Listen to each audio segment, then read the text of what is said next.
السلام علیکم، میں طیبہ اور یہ آپ کا چینل آڈیو ویژول بکس۔ اس چینل بنانے کا ایک ہی مقصد ہے کہ جو لوگ وقت نہ ہونے کی وجہ سے یا پڑھنے میں مشکلات کی وجہ سے پڑھنا چھوڑ چکے ہیں، کتابوں کا رخ نہیں کرتے، تو وہ ہمارے لٹریچر سے، ادبیات سے کنیکٹ ہو سکے۔ آج ایک بہت ہی ادبی سی کتاب اور صوفیانہ کلام ہے میاں محمد بخش صاحب کا، سیف الملوک بک کا نام ہے۔ یہ پنجابی کی پوئٹری بک ہے جس میں اکثر و بیشتر میں نے دیکھا ہے کہ پنجابی لوگ بولنا جانتے ہیں، سمجھ جاتے ہیں، لیکن پڑھی نہیں جاتی۔ یہ بک میں نے پڑھی، کسی نے مجھے سجیسٹ کی، اور یہ بک میں چاہتی ہوں کہ ہمارے جیسے معاشرے میں جہاں ہم جیسوں کے لیے یہ بک لکھی گئی ہے تو ہم لوگ یہ ضرور پڑھیں، اور اگر پڑھ نہیں سکتے تو سنیں۔ چلیں آپ کو یہ بک سناتے ہیں۔ سیف الملوک، اس کے 3 حصے ہیں۔ میاں محمد بخش صاحب کی کتاب ہے، یہ آن لائن ہی میرے پاس ہے، آپ کے پاس لنک اوپر شو ہو رہا ہے۔ صوفی بزرگ شاعر ہیں میاں محمد بخش صاحب۔ یہ اس کا بک کا پورے کانٹینٹس ہیں۔ ہم فرسٹ سے شروع کرتے ہیں۔ فرسٹ انہوں نے حمد لکھی ہے اس میں۔ ابتدائیہ صوفی بزرگ شاعر صاحب حضرت میاں محمد بخش نے پنجابی شاعری کی اس روایت کو برقرار رکھا جو شاہ حسین رحمۃ اللہ علیہ، بلے شاہ رحمۃ اللہ علیہ اور دوسرے صوفی بزرگ شاعروں نے قائم کی تھی۔ آپ کا کلام آج بھی بڑے ذوق و شوق سے سنا جاتا ہے۔ پیدائش: حضرت میاں محمد بخش 1246 ہجری میں 1246 ہجری سن بنے گا 1846 میں خانقاہ کھڑی شریف ریاست میرپور میں پیدا ہوئے۔ آپ کے والد کا نام حضرت میاں شمس الدین تھا۔ آپ کا حسب النسب تقریباً چوتھی پشت سے حضرت پیرا شاہ غازی قلندر دمری والے سے جا ملتا ہے۔ ابتدائی تعلیم: آپ نے ابتدائی تعلیم اپنے بڑے بھائی حضرت میاں بہاول بخش کے ساتھ اکٹھے ہی سموال شریف میں حضرت حافظ محمد علی صاحب کے مدرسے میں حاصل کی۔ یہاں آپ نظم و نثر، حدیث و فقہ، منطق، اصول جامع میں کامل ہوئے۔ بیعت کے لیے التجا: آپ نے ایک رات جستجوئے بیعت میں حضرت سرکار دمری والے کی خدمت میں عرض کی، جس پر آپ کو ارشاد فرمایا کہ اے فرزند سلسلہ عالیہ قادریہ میں حضرت جناب غلام محمد صاحب کلروڑی شریف والوں کے ہاتھ پر بیعت کر لو۔ اس طرح آپ نے حضرت جناب سائیں غلام محمد صاحب کے ہاتھ پر بیعت کر لی۔ آپ کی تصانیف تحفہ مریہ، کرامات الاعظم، تحفہ رسولیہ، معجزات جناب سرور کائنات، ہدایت المسلمین، گلزار فقراء، نیرنگ عشق، سخی، خواص خاں، مرزا صاحبہ، سہ حرفی، سسی پنو، سہ حرفی، ہیر رانجھا، تذکرہ مقیمی، قصہ سوہنی ماہیوال، شاہ منصور، شیریں فرہاد، سیف الملوک، قصہ شیخ سنان۔ اس کے علاوہ بھی آپ کی بہت سی کتابیں ہیں جو نایاب ہو چکی ہیں۔ آپ جب بھی کسی کو کچھ تحریر فرماتے تو اس میں زیادہ تر اشعار شامل ہوتے۔ آپ اردو، فارسی، پنجابی اور عربی میں آپ کو عبور حاصل تھا۔ وصال: آپ ماہ ذی الحج 1324 ہجری 1907 کو اپنے مالک حقیقی سے جا ملے۔ آپ کا ارشاد تھا، مجھے وہ شخص وصل دے جس نے ساری عمر نامحرم کی طرف آنکھ اٹھا کر نہ دیکھا ہو۔ اس خدمت کے لیے حافظ مطیع اللہ صاحب سموال شریف نے اپنے آپ کو پیش کیا۔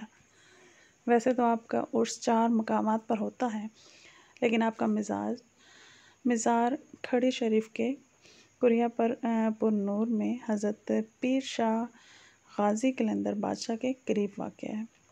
ہزارہ زائرین آپ کے مزار پر بڑے ذوق و شوق سے حاضری دیتے ہیں اور عقیدت کے پھول نچھاور کرتے ہیں۔ میاں محمد بخش اور سیف الملوک اور میاں محمد بخش رحمۃ اللہ علیہ پنجاب اور پنجابی زبان میں اپنی مثال آپ بنے ہوئے ہیں۔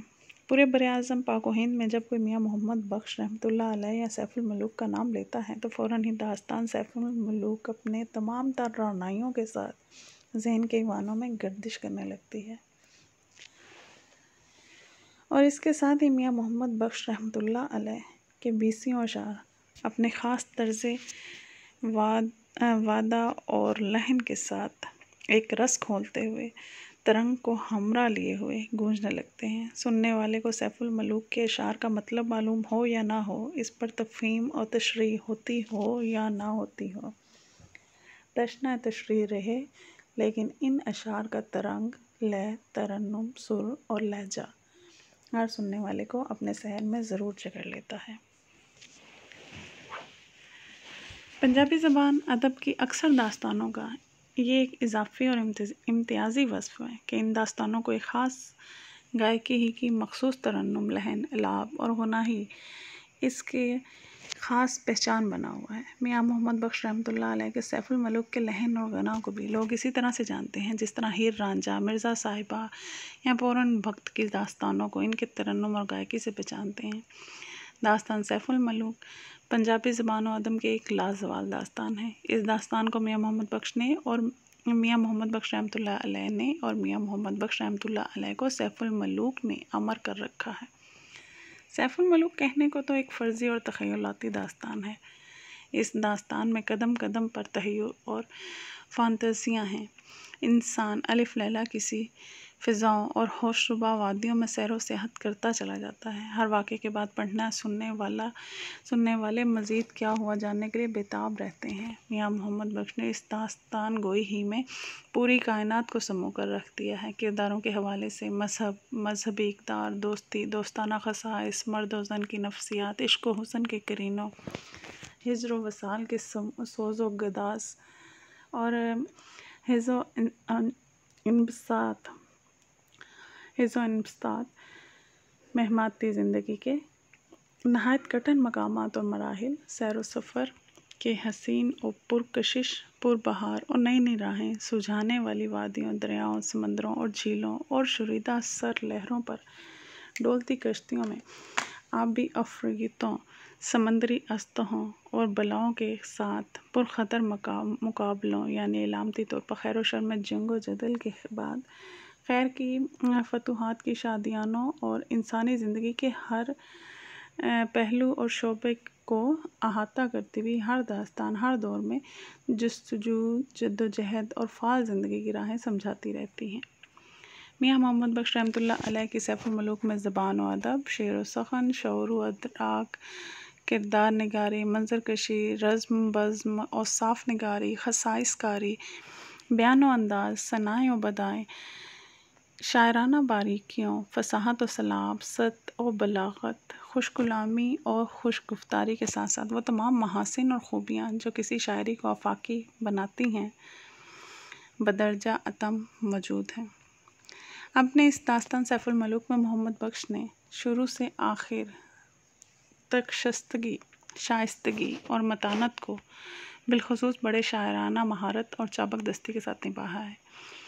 پھر انہوں نے بھی پنجابی کے دیگر عظیم شعراء کی طرح جا بجا مقبولہ شاعری کے تحت اپنے علم و فضل، فلسفانہ بصیرتوں، انسانیت نوازیوں، حسن و عمل کی دانائیوں، عشق و وارفتگی کی عشوہ ترازیوں، تہذیب و تمدن کی توانائیوں اور خیر و شر کی آویزشوں کو بڑے ہی خوبصورت طور پر پر اثر اور توانا انداز و اسلوب میں پیش کر کے پنجابی شاعری کے دامن کو نہایت احسن طریقے سے وسعت بخشی ہے۔ سیف الملوک کی داستان کئی حوالوں سے گویا اس پورے خطہ ارضی پر پھیلی ہوئی دکھائی دیتی ہے، لیکن اس کے باوجود پورا پنجاب بھی اپنی تمام تر اور زندہ خوبصورتیوں کے ساتھ مچلتا ہوا دکھائی دیتا ہے۔ میاں محمد بخش رحمۃ اللہ علیہ نے سیف الملوک داستان کو محض ایک ذریعہ اور واسطہ کے طور پر استعمال کیا اور اس حوالے سے انسانیت کی ہمدردیوں، نیکیوں، دانائیوں، اچھائیوں اور وجدان و فیضان کی روحانی اور ظاہری و باطنی کمائیوں کو پیش کر کے رکھ دیا ہے۔ اس داستان میں میاں محمد بخش نے شروع سے آخر تک جو ایک خاص صوفیانہ سبھاؤ اور موسیقی اور غنائت کو بالالتزام ملحوظ رکھا ہے اور یہ صرف ان کا ہی حصہ ہے۔ میاں محمد بخش رحمۃ اللہ علیہ اس دور کے شاعر ہیں کہ جس عہد میں پورے برصغیر پر انگریز براجمان ہو چکے تھے اور وادی کشمیر میں مہاراجہ کی شخصی حکومت قائم ہو چکی تھی۔ اقصائے کشمیر کی پربہار اور جنت نظر وادیوں اور عطر بیز فضاؤں میں قصبہ کھڑی شریف کو جو حیثیت میسر آتی ہے اس پر پوری وادی نازا ہے۔ حضرت میاں محمد بخش رحمۃ اللہ علیہ اسی کھڑی شریف میر پور آزاد کشمیر کی نئی مولک دھلی دھلائی سرسبز شاداب فضاؤں اور منبر و معطر ہواؤں ہریالیوں بھرے میدانوں کی دنیا میں 1246 ہجری بمطابق 1831 میں تشریف لائے۔ آپ کے والد محترم میاں شمس الدین ایک دیندار صاحب تقویٰ اور متوکل بزرگ تھے۔ حضرت پیر شاہ غازی کے دربار کے چوتھے اور ایک ممتاز سجادہ نشین تھے۔ بچپن ہی کا ایک واقعہ اس طرح بیان کیا جاتا ہے کہ میاں محمد بخش کی عمر ابھی 6 سال ہی کی تھی کہ حضرت صاحبزادہ عبدالحکیم نے آپ کے والد سے ایک ملاقات میں بتایا کہ اس ہونہار لائق اور شریف الطبع بچے پر خصوصی توجہ فرمائی جائے، یقیناً یہ بچہ ایک دن صاحب نصیب اور اقبال مند ہوگا۔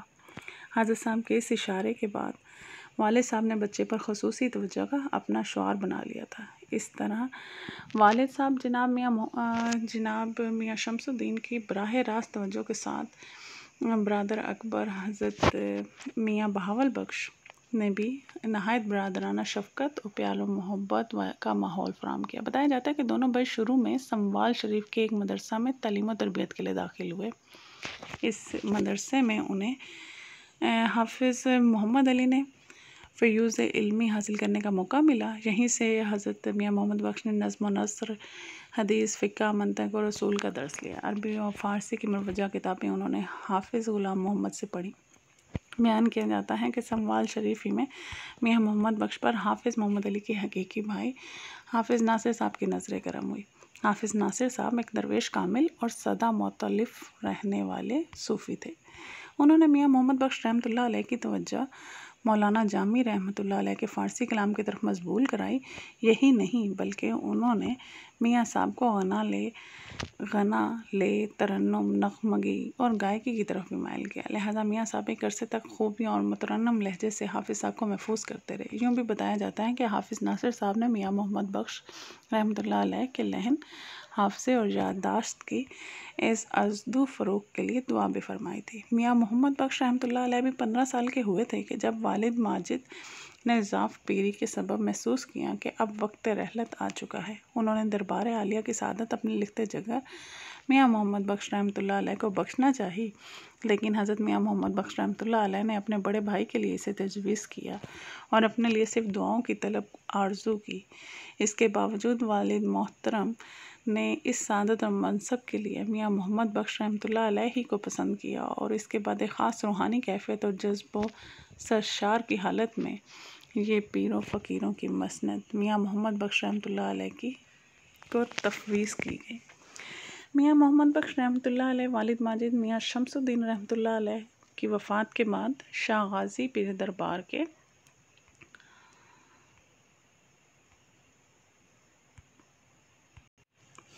سجادہ نشین ہو گئے۔ اسی دوران میں انہوں نے اپنے پیر و مرشد محترم حافظ سائیں غلام محمد رحمۃ اللہ علیہ کے دست حق شناس پر بیعت کی اور باطنی تزکیہ اور صدق و صفا کا سبق لیا۔ کچھ عرصے بعد پیر و مرشد کی ہدایت کے مطابق کشمیر چلے گئے۔ اس دور میں پوری وادی کشمیر غلامی کی حکومتی زنجیروں میں جکڑی ہوئی تھی۔ اللہ کی مخلوق پر لادین حکمرانوں اور راجوں نے دائرہ حیات تنگ کر رکھا تھا۔ اس دور پر اس دور پر آشوب میں حضرت میاں محمد بخش رحمۃ اللہ علیہ باضابطہ طور پر باطنی فیوز و برکات کے حصول و اکتساب کے لیے کوشاں رہے، لہذا کشمیر ہی میں انہوں نے شیخ احمد ولی سے باطنی وظیفہ حاصل کیا۔ اللہ تبارک و تعالیٰ ہر چیز کو مخلوق سے بہتر جانتا ہے، کوئی امر اس کے دائرہ اختیار سے باہر نہیں ہے۔ اللہ تعالیٰ اپنے دوستوں اور چاہنے والوں کو اسی وقت شرف ہم نشینی بخشتا ہے کہ جب وہ اس کے لائق ہو جاتے ہیں اور اللہ کے رازوں کی حفاظت کرنے والے بن جاتے ہیں۔ لہٰذا حضرت میاں محمد بخش رحمۃ اللہ علیہ اللہ کی راہ میں آگے تو انہوں نے ریاستوں، عبادتوں اور مشاہدوں کو اپنا شعار بنا لیا۔ کشمیر سے واپس آ کر وہ ایک عرصے تک جنگلوں بیابانوں میں پھرتے رہے اور پھر دوبارہ دربار پیر غازی پر آ کر عزلت نشین ہو گئے۔ میاں محمد بخش رحمۃ اللہ علیہ احاطہ دربار پیر غازی کی چار دیواری میں برسوں گوشہ نشینی میں رہے۔ یہیں پر انہوں نے بڑی سادہ، بے ریا، شیطان النفس دنیا و مافیہ سے محفوظ و مامون زندگی گزاری۔ انہوں نے صبر و شکر، قناعت اور شاکر با رضائے الہی کہ بے پناہ دولت یہیں سے حاصل کی۔ بتایا جاتا ہے کہ حضرت میاں محمد بخش رحمۃ اللہ علیہ کا سلسلہ نسب حضرت عمر فاروق سے ملتا ہے۔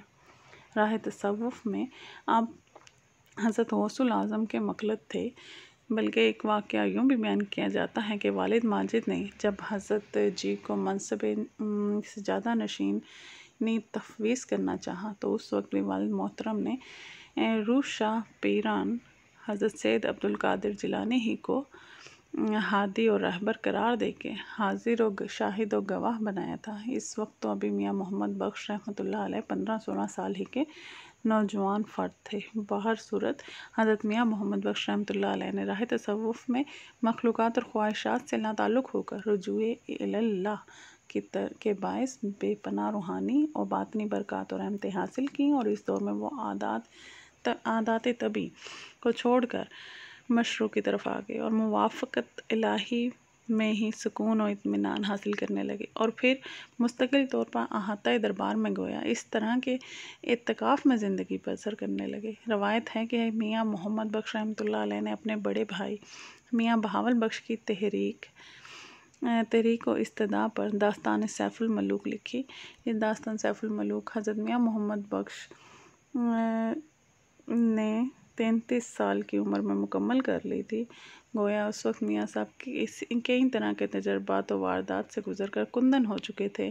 یہی وجہ ہے کہ اس کتاب کا ایک ایک لفظ درد سے آشنا اور قارئین کے لیے نشتر کی حیثیت رکھتا ہے۔ سیف الملوک جیسی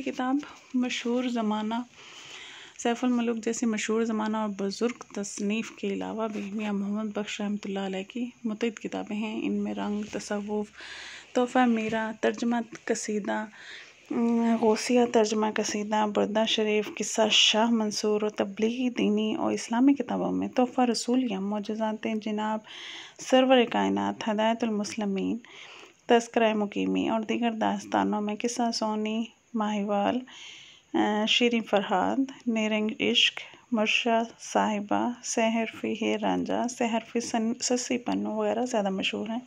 ان کے علاوہ قصہ شاہ سنان، سخی خواص اور گلزار فقیر وغیرہ بھی معروف ہیں۔ میاں محمد بخش نے دربار عالیہ سے وابستگی کے دوران میں ایک عرصے تک فریضہ واز میں بھی اشعار ہی میں کیا کرتے تھے۔ میاں محمد بخش رحمۃ اللہ علیہ سادہ، بے ریا اور متوکل زندگی گزارتے رہے۔ دنیاوی شان و شوکت کی چندہ طلب و آرزو نہیں کرتے تھے، فلاحی اور دینی کاموں میں عملی اور مالی حصہ بھی لیتے رہے تھے۔ بتایا جاتا ہے کہ وہ کوئی حجاج کو اپنی طرف سے زادرہ فراہم کر کے حج بیت اللہ شریف کے لیے روانہ فرماتے تھے۔ حضرت میاں محمد بخش رحمۃ اللہ علیہ کے عقیدت مندوں اور صاحب ارادات سوانح نگاروں نے آپ سے کئی عادات، واقعات اور امور بھی لکھے ہیں اور آپ کی زہد و معرفت کی زندگی کے بارے میں بہت کچھ رقم کیا ہے۔ یوں ان کی صوفیانہ زندگی کے بھی کئی پہلو اجاگر ہوتے ہیں۔